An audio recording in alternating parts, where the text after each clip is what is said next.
Third হচ্ছে আমরা আরেকটা জিনিস সিদ্ধান্ত নিয়েছি যে সিআইডি রিপোর্টে প্রাথমিকভাবে যাদের নাম এসেছে, প্রাথমিকভাবে ফরাসুদ্দিন সাহেবের রিপোর্টে যাদের নাম এসেছে তাদের ব্যাপারে আসলে বাংলাদেশ ব্যাংক কী ব্যবস্থা নিয়েছে সেটা আমরা জানতে চেয়েছি এবং ব্যবস্থা কী নিতে হবে সেটা বলেছি। সেটা আপনাদের এখানে আমি ডিসক্লোজ করতে চাচ্ছি না।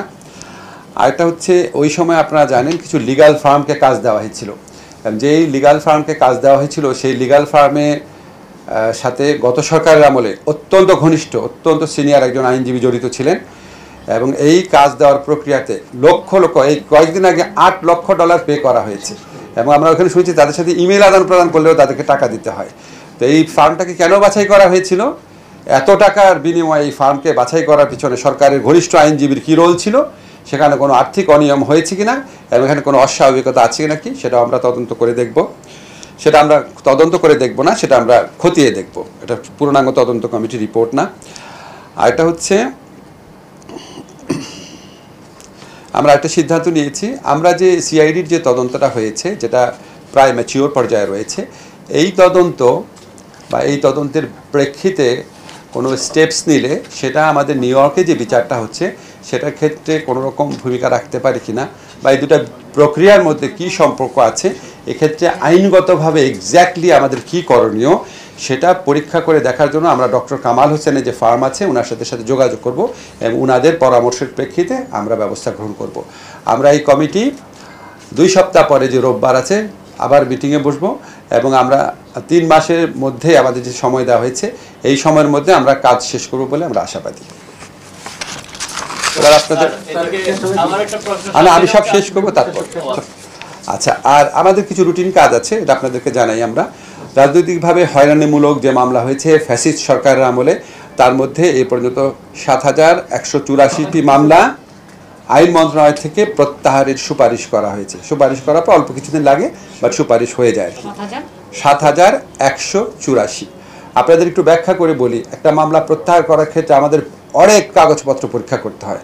অনেক সময় এমন মামলা আসে যেই মামলা আসলে রাজনৈতিক হয়রানিমূলক না এবং অনেকে অনেকভাবে নাম ঢুকিয়ে দেয়। এগুলি প্রতিনিয়ত আমাদের আইন মন্ত্রণালয়ের কর্মকর্তা এবং স্বরাষ্ট্র মন্ত্রণালয়ের কর্মকর্তারা ওনারা প্রতিনিয়ত এটা আপনার খতিয়ে দেখছেন। অনেক কাগজপত্র ডিল করতে হয় আমাদের, মানে বাইরের থেকে দেখলে মনে হয় যে আমরা আসলে খুব দ্রুত করছি নাকি।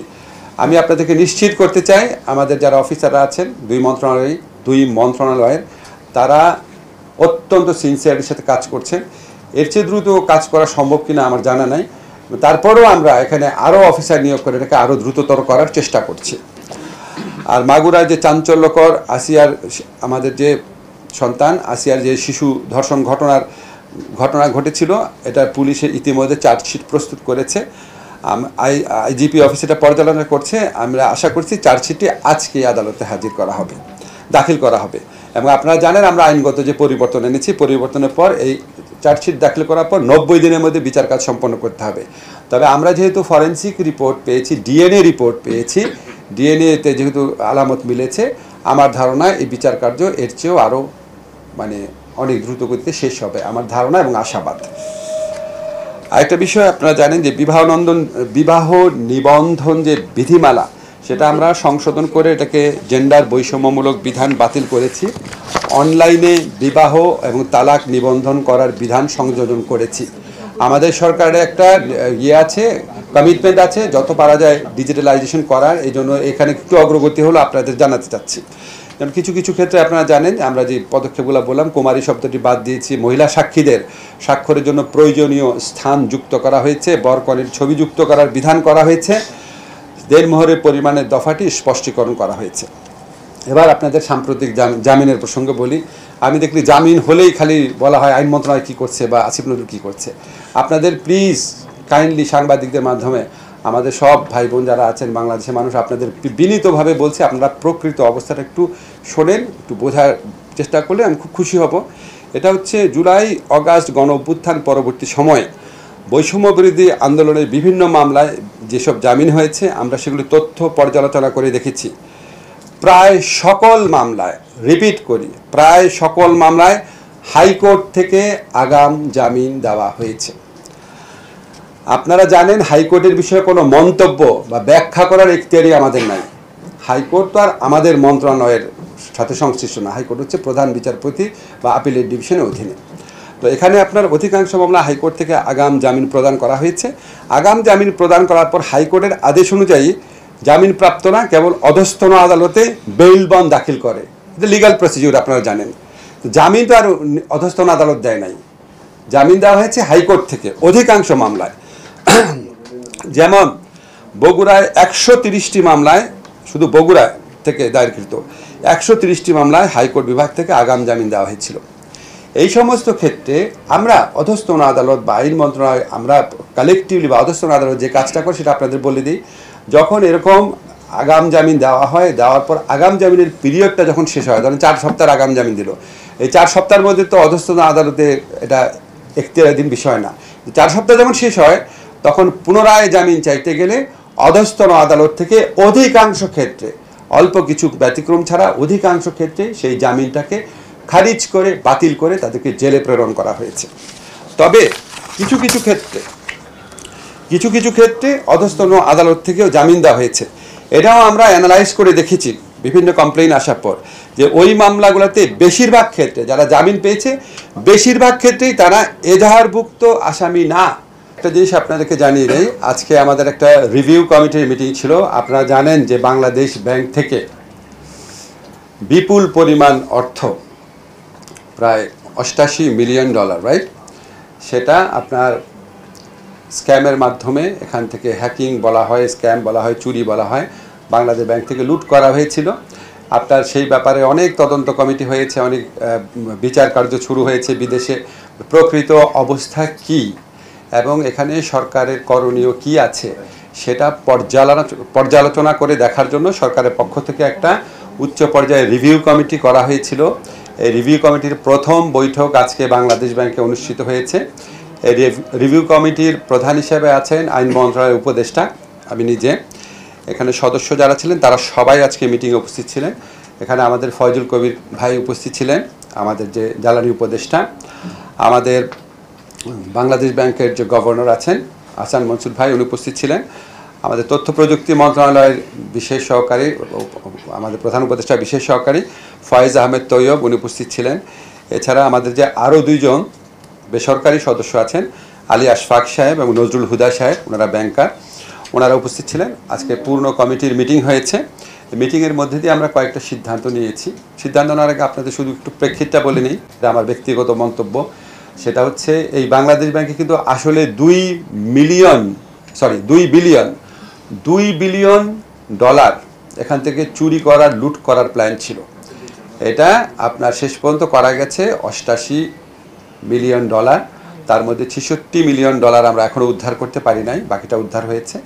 এবং আমার কাছে মনে হয়েছে, আমি যতটুকু তদন্ত কমিটি, রিভিউ কমিটির প্রধান হিসেবে যতটুকু পড়েছি, এটা আসলে পুরা বাংলাদেশকে লুট করার একটা প্ল্যান ছিল। আপনি চিন্তা করেন, $2 বিলিয়ন যদি বাংলাদেশ ব্যাংক থেকে চলে যেত, আজকে আমরা বোধহয় দুর্ভিক্ষ বা প্রায় দুর্ভিক্ষ অবস্থায় পড়তাম।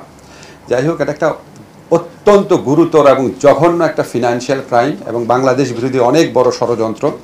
কিন্তু এটার তদন্ত করতে গিয়ে তৎকালীন সরকারের আমলে সীমাহীন গাফলতি করা হয়েছে। সিআইডি, আমরা যতটুকু জেনেছি, সিআইডি যখন আপনার তদন্ত একটা ম্যাচিওর পর্যায়ে চলে গিয়েছিল তখন, এবং তদন্তের আগেও সিআইডিকে নির্দেশ দেওয়া হয়েছিল, সুনির্দিষ্টভাবে নির্দেশ দেওয়া হয়েছিল সিআইডি থেকে, আমরা যেটা জানেছি, বাংলাদেশ ব্যাংকের যারা এটার সাথে ইনভলভ আছে তাদের নাম যেন অভিযোগপত্রে না দেওয়া হয়, এই ধরনের ইনস্ট্রাকশন দেওয়া হয়েছিল তাদেরকে। এবং আমরা এই বিষয়টা অবহিত হয়েছি, আজকে ওদের কাছ থেকে বক্তব্যটা শুনেছি। তারপরে আমরা ফরাসুদ্দিন সাহেবের যে একটা রিপোর্ট ছিল, একটা ভালো রিপোর্ট ছিল, সেই রিপোর্টের পর্যালোচনাটা শুনেছি এবং আমাদের কিছু সিদ্ধান্ত নিয়েছি। প্রক্রিয়াটা বলছি না, আপনাদের শুধু সিদ্ধান্তগুলো বলি। একটা আমরা সিদ্ধান্ত নিয়েছি যে বাকি টাকা উদ্ধারের জন্য আমাদের যে স্টেপগুলো নেওয়া হচ্ছে সেখানে গতিশীলতা আনার জন্য আমরা কাজ করব। আর হচ্ছে এই জিনিসটা যে বাংলাদেশ এন্ড থেকে যারা এই অপরাধের সাথে জড়িত ছিল তাদেরকে বিচারের সম্মুখীন করার জন্য সিআইডির যে তদন্ত হয়েছে সেই তদন্তটা বিষয়ে পরবর্তী করণীয় আমরা ঠিক করব। এটা আমি এখন আপনাদের ডিসক্লোজ করছি না। তারপর হচ্ছে এই ধরনের অপরাধের পুনরাবৃত্তি রোধে আসলে কি বাংলাদেশ ব্যাংক পর্যাপ্ত ব্যবস্থা নিয়েছে, এটা নিয়ে অনেক প্রশ্ন রয়েছে। আমরা বাংলাদেশ ব্যাংকের কাছে জানতে চেয়েছি যে এটা পর্যাপ্ত ব্যবস্থা নিয়েছে নাকি। এবং আপনারা জানেন আমাদের এখানে অত্যন্ত অভিজ্ঞ একজন তথ্য প্রযুক্তি এক্সপার্ট আছেন, আমাদের প্রধান উপদেষ্টার যে তথ্য প্রযুক্তি বিষয়ক যে বিশেষ সহকারী ফয়েজ আহমেদ তৈয়ব, উনি এটা স্পেসিফিক্যালি এটা ডিল করে দেখবেন। উনি আমাদের এই রিভিউ কমিটির সদস্য সচিব হিসাবে উনাকে আজকে আমরা মনোনীত করেছি। সরকারের উচ্চ পর্যায়ে এটা নিয়ে আমরা মিটিং করেছি। আমরা এই ব্যাপারে যে আপনার বিভিন্ন মানবাধিকার প্রতিষ্ঠান এবং অন্য অনেকের বক্তব্য, এই ব্যাপারে আমরা সচেতন আছি। আমরা শুধু এটুকু আপনাদের বলতে পারি, উনার ব্যাপারে মডেল মেঘনা আলমের উনার ব্যাপারে কিছু তদন্ত পুলিশ করছে এবং ওনার বিরুদ্ধে কিছু অভিযোগ আছে, সুনির্দিষ্ট অভিযোগ আছে, কিন্তু ওনাকে যে প্রক্রিয়ায় গ্রেফতার করা হয়েছে স্পেশাল পাওয়ারস অ্যাক্ট, সেটা সঠিক হয় নাই। তো ওনার যদি কোনো অপরাধ থাকে সেই অপরাধের প্রেক্ষিতে যথাযথভাবে স্বরাষ্ট্র মন্ত্রণালয় ব্যবস্থা গ্রহণ করবে। শুধু আপনাদের আমি এটুকু বলতে পারি এবং এটুকু আমরা স্বীকার করছি, গ্রেফতারের প্রক্রিয়াটা ঠিক হয় নাই। কিন্তু গ্রেফতারের প্রক্রিয়া ঠিক হয় নাই মানে ওনার বিরুদ্ধে অপরাধের কোনো আপনার আলামত বা অভিযোগ নাই এটা না, সেরকম কিছু আছে। সেটার প্রেক্ষিতে করণীয় কী আছে সেই ব্যাপারে স্বরাষ্ট্র মন্ত্রণালয় আপনারা খুব অচিরেই দেখবেন, স্বরাষ্ট্র মন্ত্রণালয় উপযুক্ত ব্যবস্থা গ্রহণ করবে।